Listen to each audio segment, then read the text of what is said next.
All right, welcome back to the deep dive. Today we're going to be really getting into like the nitty-gritty of how to improve your voice crazy fast. We've got this super in-depth guide someone sent in, and Yeah, and this thing is packed, like so much great info. totally. So we're going to try and pull out like the best tips, the stuff that will actually get you results, quickly, stuff for expanding your range, really improving your technique and like nailing those pitches. You were saying you wanted to like kind of fast track things. Yeah, just like cut to the chase. Exactly. And that's exactly what we're going to do. Yeah. So first up, let's talk about like really unlocking your vocal range.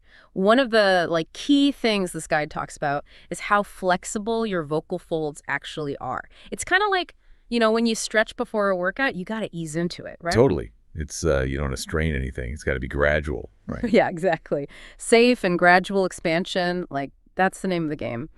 And what's really cool is like some of these exercises, they seem so simple, but they're super effective. Like lip trills. Oh yeah, those are great. So like just that little flutter of your lips as you're singing, it's not just a warm-up. It's like actually releasing tension in those vocal muscles so you can like stretch them further. I see. Kind of like when you shake out a muscle when it's feeling tight. Oh, right. Yeah. And then there's sirens, which I love, that smooth glide, like all the way from your lowest note up to your highest and back down. It's fantastic for stretching those vocal folds, but also for smoothing out the transitions between like your chest voice and your head voice.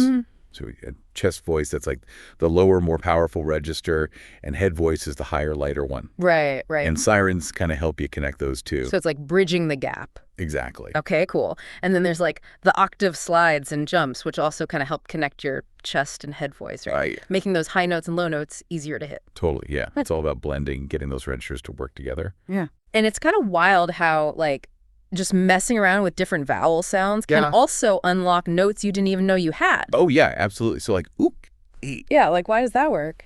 Well, different vowels kind of encourage higher or lower resonance, so it makes certain frequencies easier to hit, Oh, that's so interesting. But none of this stuff works without a good foundation. What do you mean? Breath support.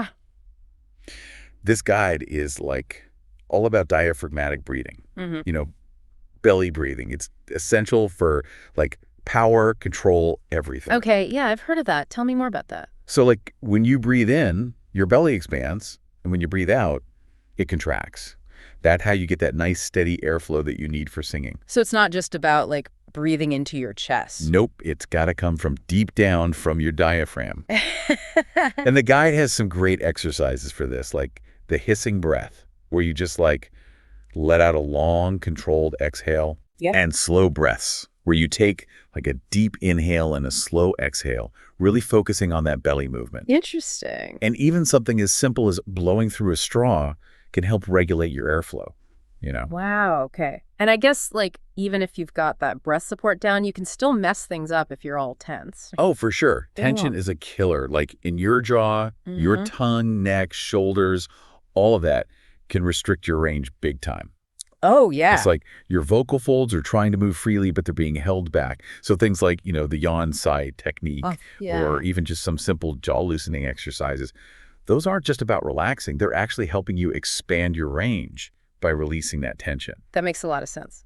So moving on to technique, which is like huge, right?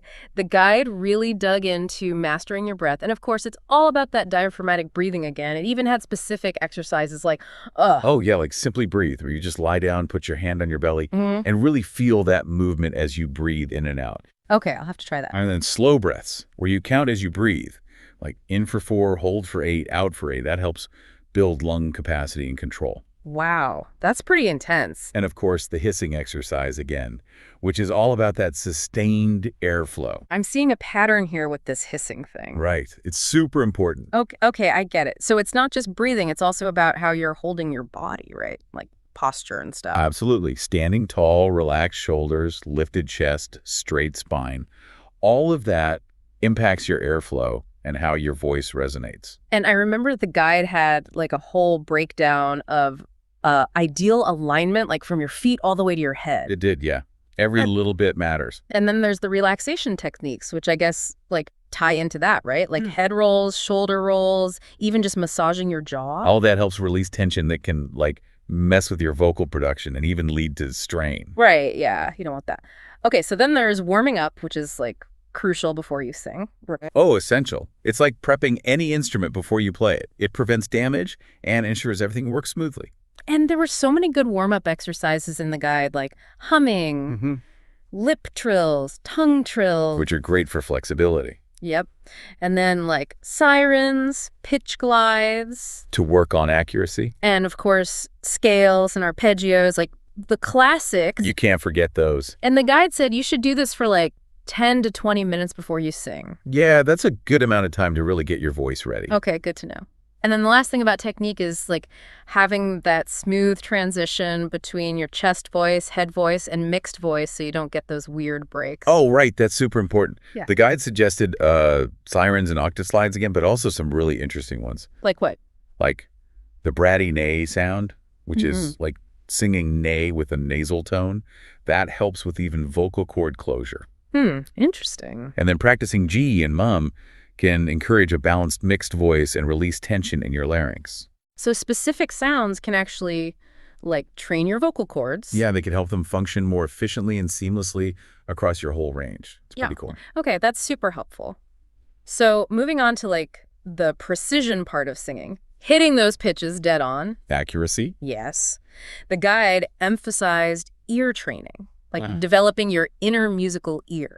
So you can recognize and reproduce pitches correctly. Right. And it even explained the difference between perfect pitch, which is like instantly knowing what note you're hearing. And relative pitch, which is more about identifying the intervals between notes. So like how far apart they are.